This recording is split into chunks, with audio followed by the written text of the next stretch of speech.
इस तरह से मैं बिजली की योजनाओं के संबंध में भी कहना चाहता हूँ कि आज बिहार ऐसा राज्य है जहाँ पर सबसे अच्छी ज़मीन है, लेकिन वहाँ पर हर साल बाढ़ से अरबों रुपये की बर्बादी हो जाती है और लाखों रुपये का अनाज बर्बाद हो जाता है।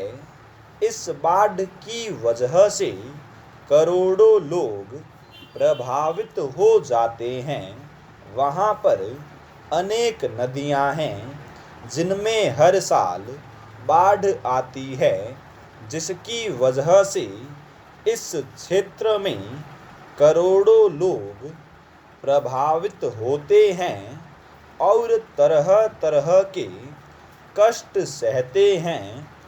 इसी तरह की हालत पूर्वी उत्तर प्रदेश की है, जो कि देश के आज़ाद होने के बाद भी आज पिछड़ा हुआ है। इसका कारण यह है कि इन क्षेत्रों में हर साल बाढ़ आती है और सहायता के नाम पर करोड़ों रुपया खर्च किया जाता है, लेकिन कोई स्थायी प्रबंध नहीं किया जाता है। इस क्षेत्र में मुआवजे के नाम पर और दूसरी चीज़ों के नाम पर खर्च किया जाता है, लेकिन लोगों को इसका लाभ बहुत कम मिलता है।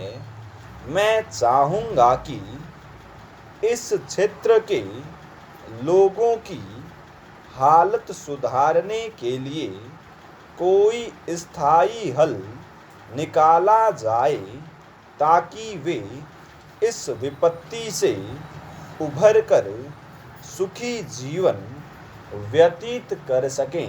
नेक्स्ट, ग्रामीण विद्युतीकरण की बात कही जाती है।